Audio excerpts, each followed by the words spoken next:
Please welcome Alan Peisner, The History of Hemp. Okay. Hemp, cannabis, whatever you want to call it. Very advanced plant. Needs separate males and females to produce seeds. That's what that word dioecious means. If the plant was monoecious, it wouldn't need other individuals. But the history of hemp is really the history of the world. It's been such an important plant for thousands of years. It's probably the biggest agricultural plant, and it's tied up with all kinds of historical events. And the reason is because you can make so many different things from it. Now, if you zoom in on the earth here with the help of Google Maps, you can find, just in the United States, a lot of places are named after hemp because 100 years ago, 200 years ago, they were very good regions for growing hemp. As a matter of fact, if you just go into Google Maps and type H-E-M-P on the line with its intuitive thinking or feeling, it's going to give you all those places. But on this other one here, we have places in Texas, North Carolina, and it's been very important. Originally in this country, our first marijuana laws, our first cannabis laws, were mandatory grow laws. We've come a long way to where we are today, I'll tell you. But back then, cannabis was so important that the government wanted everybody to grow it, that you could pay your taxes with it. And of course, the government needed it for fiber, for clothing, for people used it as well. It was legal tender in some places. You could use it for currency. It was an important thing. Oops, too many slides. George Washington would have froze at Valley Forge without his hemp clothing. This is a famous painting, by the way. You can see this in the United States Capitol building. And it's painted on canvas, like most paintings from that era. And of course, canvas was made from cannabis. George Washington, by the way, was also a hemp farmer. He had hemp on his plantation. But he was nothing compared to, oops, this thing's not working, Thomas Jefferson. Thomas Jefferson also grew hemp, and more importantly, he imported it. He brought some in from China at great personal risk to himself. I think that he liked the higher THC strains. He brought in some indicas. And you also remember this is a person who drafted our Constitution with James Madison, a very important person in our history, whose life was intimately entwined with hemp. All right. Now, this is a scene from the War of 1812. Supposedly, that's the USS Ironside, or USS Constitution. It was nicknamed Old Ironsides on the left and a British frigate on the right. But why did we go to war with Britain in 1812? I mean, we'd just been to war with them, in the Revolutionary War, 25 years earlier. You go and look at the records of Congress, it's because they said that we were, that England was seizing American ships and impressing their sailors and making them serve in their navy. I suggest to you the real reason for the War of 1812 was hemp. And what happened was, in 1807, Napoleon and Tsar Alexander signed an exclusive treaty where Napoleon was going to buy all the Russian hemp. It's like an output contract. And the reason was that you need hemp for a navy. You need hemp to make the sails. You need it for the rope. You need it for the clothing. Without hemp, you can't have a navy. And Napoleon didn't have a navy, but he wanted to destroy Britain's navy, and just by letting it fall apart from lack of maintenance. So he figured that if he could control the cannabis market, that Britain's navy would fall apart. Well, Britain didn't like that too much, so they were actually seizing American ships. American ships could still go in there and buy hemp from Russia because of a treaty signed in 1809. So American ships were going in there, and the British ships were seizing the ships for the hemp and their sailors. And so eventually Congress didn't like that too much, and we voted to go to war with England because they were seizing our ships. I submit the real reason there was hemp. And by the way, that ship on the left, Old Ironside, needed 20 tons of hemp to sail. Needed it for its rigging, for its rope, for the sailors. and also for the sales. You can see that in Boston Harbor. It's still in the Navy. It's the oldest commissioned warship in the U.S. Navy. And if you go there, ask the guides what the sails are made from. They'll tell you canvas. But what is canvas? Oh, if you look at the etymology of canvas, the word history, you can see you get different things on the web, but one of them literally made from hemp. Canvas and cannabis. The word history kind of parallels each other. And so, like I said, they'll say that the sails were made from canvas, but they were really cannabis. As a matter of fact, as I was saying before, all the old masters from that time, they're painted on canvas, but really, they're painted on marijuana, they're painted on hemp. So, can anybody tell me the name of this painting? The Starry Night, very good. Vincent Van Gogh. So, after the War of 1812, we have time in history up to the war between the states. Hemp production increased in the United States up till about that point. Over 8,327 plantations that are over 2,000 acres. Something we never really learned in school is how important hemp was to our history. Another thing we never learned about it was how labor intensive this plant was. And we thought that cotton, at least I thought cotton was the plant of slavery. You know, it's hemp. Hemp was a lot more work when you look at what they had to do to process a plant and farm it. And it's definitely a dark history. I hate this thing. The buttons are sticking, I apologize. This shows in this scene a slave working with a primitive machine for separating the fiber from the woody parts of the plant. And it was a very slow process, very labor intensive back then. All right, so then we had the war between the states, which ended slavery in theory. And as a result of that, hemp production started to decrease in the South because it was a very labor intensive plant. Didn't stop, but it just wasn't enough of it.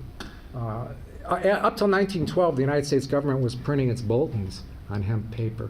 This is a bulletin from 1916 explaining that if you were to grow hemp for paper, an acre of hemp would give you approximately 4 times the amount of paper with about 1/4 the pollution.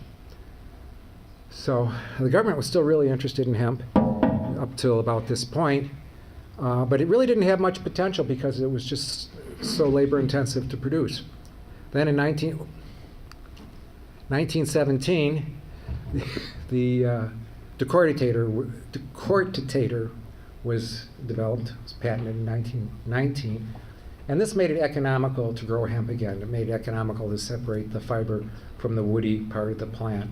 The person who invented this, George Schlichten, could never seem to promote it. People didn't realize back then what an important economic development this was.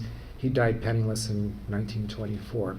But cannabis production started, or hemp production, pardon me for saying cannabis, hemp production continued to increase. Now, once this machine's come out, it's going way up dramatically, and it's starting to threaten wood for paper. And as a result, Congress very quickly passed the marijuana tax in 1937. This was aimed at hemp production, no doubt about it. They said it was aimed at this evil drug marijuana, because if they had told Congress that we're going to ban cannabis, we're going to make it illegal, nobody would have voted for it. Everybody back then liked cannabis. So this is December 1937 when this cannabis tax came about, and the way it worked was you couldn't have hemp without having a tax stamp, but they wouldn't sell you the tax stamp unless you had the hemp. Makes sense, right? This is February 1938. Popular Mechanics had an issue on hemp, and they're saying what a wonderful plant it is. And this is something that, I recommend reading this article about how many uses it has for fiber and clothing and food and energy. And so they're telling people about a wonderful plant 2 months after it's made illegal. So I can tell you something about how quickly this bill was pushed through Congress in December 1937, because Popular Mechanics, it's a reputable magazine. It's still around. They're not going to tell people to produce this plant if it's illegal. They had no idea when they were making this article in 1937 that Congress wanted to do this. This article went to press in November 1937. Slope were printing magazines back then, and they didn't know it was coming out. They wouldn't have let it happen. The bill was pushed through Congress very quickly. They didn't tell the AMA, American Medical Association, that we're going to make cannabis illegal, even though it was very commonly recommended by doctors. And they turned around and lied about it when it came up for debate on the floor. First, it came up for debate in committee, and the AMA sent a representative there saying, we don't think this should be done, and the committee shut him down, wouldn't even let him talk. Then when it gets to debate on the House floor on the marijuana tax, somebody says, well, how does the AMA feel about it? And the guy who shut him down at the committee says, well, we had Dr. So-and-so here, and he messes up the guy's name, doesn't get it right, and he's all for it. So, I mean, he lied about it on the floor of Congress, which is amazing because every word that's said on Congress is recorded. But there were lies told, lots of lies making this illegal. But it happened. It's a very successful lie. It's lasted for 80 years that a lot of people still believe. All right, so that was 1938. 1941, December 1941, the United States goes to war, goes into World War II. And you need hemp for a war. You need hemp to make rope rigging for ships, you need it for clothing, you need it for other fibers. And we only had, at that point, about a year in our hemp reserves. And we weren't growing it anymore in this country. At that point, we were up through 1941. The reason why we had a year in reserves is we were buying it from the Philippines.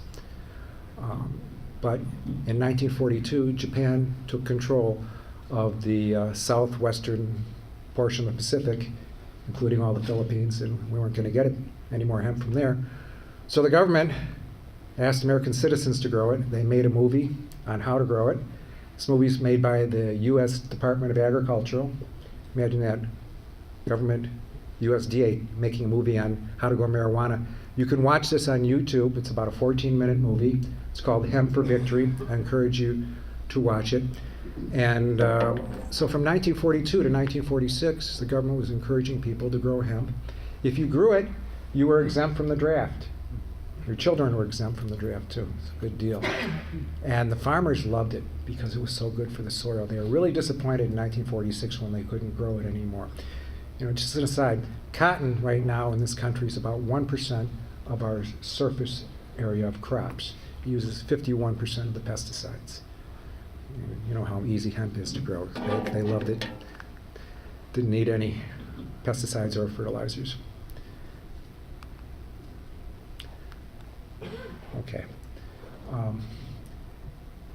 It saved 40,000 lives in World War II just by parachutes. And when a man bailed out of a parachute, World War II, the canopy of the parachute was made from silk, but the cordage, or the shroud lines that ran from the edge of the canopy to his harness, were made from hemp. So if you do some math and figure out how many people bailed out of planes during World War II, I think you'll find 40,000 is a conservative number of lives saved by hemp during World War II. This particular grainy picture shows George Herbert Walker Bush in the water in September 1944. He was one of those lives that was saved by hemp. He was flying a three-seater, a TBM Avenger, made by GM, lubricated with hemp seed oil, near Chichijima. It's near Iwo Jima. It was bombing a radio station, and his plane took a direct hit. 3 people in the plane. Only 2 managed to bail out. The man behind him, his parachute didn't work. It was what they called a streamer. But his parachute opened, and when he got in the water, another plane threw him a life raft, and he sat there in the water, and they defended him. People were coming out from the islands, and then a U.S. submarine surfaced to rescue him. So hemp saved his life that day with his parachute. And you can also see it's helping save his life. Again, this sailor here is holding a rope, and he's pulling the life raft over. So it really helped him twice that day, yet he still continued the war on drugs.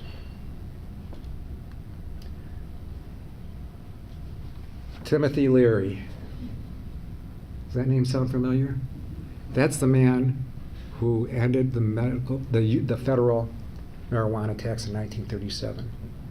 Timothy Leary, he had it declared unconstitutional. most people don't think of him from that day. There was a song made about him in 1968. He was coming into the United States in 1965 with his daughter. Actually, he started in New York. He went to Mexico with his daughter, but they wouldn't let him into Mexico. He crossed the bridge, so when he came back across the bridge, he had some marijuana in his car, and he got arrested there in 1965. This case was argued in 1968 and came out in 1969 saying the tax is illegal. But the Moody Blues made a song about him in 1968, and that's why everybody knows his name. They probably don't know that he destroyed the federal marijuana tax, but it was a good song anyway. You probably remember it. Timothy Leary's dead. No, no, no, no, he's on the outside looking in. It's about that man there. So he destroyed the federal marijuana tax, and unfortunately Congress passed a new one right away. Same thing happened in Michigan about the same time with this man here, John Sinclair. John Sinclair was somebody they really wanted to put in jail. He was a revolutionary. He was against the Vietnam War. He formed the White Panthers Party, kind of like the Black Panthers Party. He was accused of blowing up a CIA recruiting office in Ann Arbor and a few other things, but they just couldn't get him for anything. They had a couple female undercover officers follow him around and befriend him for 6 months. They really wanted to get this guy, and when they offered some weed, he gave it to him. He gave him 2 joints. Now they got him for delivery. Got 10 years for 2 joints. And so in 1971, he asked, he had been serving in jail 2 years at that point, and he said, "Can I have bond pending appeal?" And the court said no. So the answer to that is, he had the best lawyers, by the way. Oops, I'm sorry about this. Never lend your clicker to anybody. All right, so what happened was they decided the best way to get him out is get the attention of the government, so they had the Free John Sinclair concert, December of 1971. John Lennon was there, Yoko Ono, Commander Cody, everybody there. The news did a great job covering it. It looked like Ann Arbor was full of people, like all the streets were wall-to-wall people holding protest signs. Free John Sinclair. There's one right there, but I mean the whole city looked like that on the news. And they filled the Chrysler Arena. This is on Friday, December 10th. And John Lennon and Yoko Ono were there. They sang that famous song he wrote for the concert. It's called John Sinclair.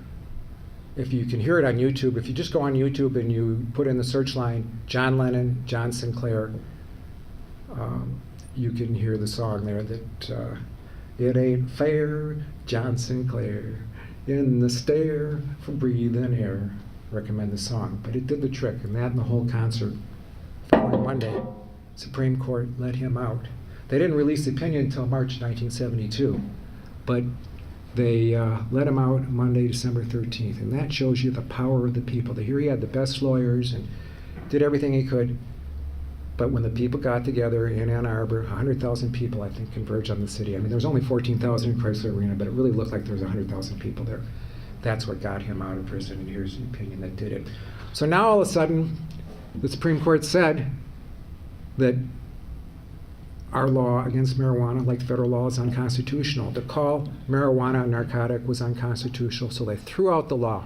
All of a sudden, we had no law against marijuana in Michigan in 1972. Well, the legislature acted real fast and passed a new law. This happened in December, actually, of 71. When they threw out the old law and the new law was passed. So when they passed the new law, they made it a controlled substance and it's illegal again, but the law did not have immediate effect. They didn't do what was necessary to make it take effect immediately, so it doesn't take effect for 90 days. So, and it's actually 90 days after the close of the legislative session, which means for the first 90 days of 1972, they had no law against marijuana here in the United States, in Michigan. That's pretty cool. So here in Ann Arbor, these people were thinking around the 80th day, well, we better figure out a last day celebration. We got to do something to remember this because it's never going to happen again. So they put up signs all over town, Hash Fest. And, you know, we didn't have an internet back then, but they had bulletin boards. So all over town, Hash Fest, meet on the Diag at noon. And that's what happened. So you can really thank John Sinclair, who's right there in that picture. He will be there next week in a hash bash, God willing. And he's been to practically every one. But it's really his party celebrating his case that said that our laws back then against marijuana were unconstitutional. I encourage you to go to Hash Bash next weekend. Can anybody tell me who the speaker is here at Hash Bash in this picture? Can anybody tell me who the speaker is? Hash Bash? Anybody know who that is? It's Tommy Chong. Tommy Chong. And let's see here. There, oops. There's a close-up of it. Okay. Anyway, I encourage you to go to Hash Bash. You'll never know who you'll run into. Medical attention's available if it's needed. And finally, I'm talking about cannabis history. I'd be remiss if I didn't talk about the oldest recorded event in cannabis history, which is the burning bush in the Bible. You know this event there. Learned about that in Sunday school, where Moses was spoken to by this bush that was in flames, but it didn't seem to be consumed. Well, when we learned about that in Sunday school, we were just told the burning bush. They didn't tell us that was cannabis, but we now know that had to be cannabis. I mean, where else could you get these crazy ideas to lead us people out of slavery? But if there's any doubt with anybody that this plant was cannabis, there should be no doubt, because you've got confirmation. You hear it all the time. You hear the phrase that God said to Moses that day. You hear it repeated word for word today, especially at sporting events. And that phrase is, "This bud's for Jews." Thank you very much, ladies and gentlemen. Oh, any question? We got questions. We have time for questions, I think. We have a little time for questions. Yeah, we got 10 minutes for questions. Any questions? Go ahead. What drove the 37 law? Well, why did it go from we like it to this gotta go? The question is, why did they make it illegal in 1937? It had nothing to do with the evil marijuana, the dangerous drug. The reefer madness lies they told back then were the lies to get people to vote for it. The real reason was the fiber of the plant and the economic potential it could produce. Right back then, DuPont had just started producing nylon, and so they didn't want to have to compete with hemp fiber. William Randolph Hearst had a lot of owned forests, and he wanted to sell paper from his forests, and he didn't want to have to compete with hemp paper. So he was probably the most influential in getting it made illegal, because he controlled the newspapers. And so he can control what editorials were in there, what articles were there, and it's kind of like controlling the internet. So it was purely for economic reasons, but the lie they said was because it's a dangerous drug. And that's why they changed the name from hemp to marijuana, because if they had passed this as a Cannabis Tax Act or the Hemp Tax Act, if they tried that, it would have never gone through. But calling it marijuana worked. Yes? One kind of interesting thing about that, I think, is just the whole racial prejudice that was wrapped up in that, because it was associated with blacks and Mexicans and all that nonsense. Yes, that's still a problem these days. The most common expression you hear, why was he pulled over? He was pulled over for driving while black. It's a great federal case on that, came out last year, U.S. Pieces versus Warfield. Other questions? Want to introduce the next speaker? Yeah. No, come on. Yeah, it's your gig. No. I don't know who the next speaker is. Let's hear it for Alan. Thank you. Thank you.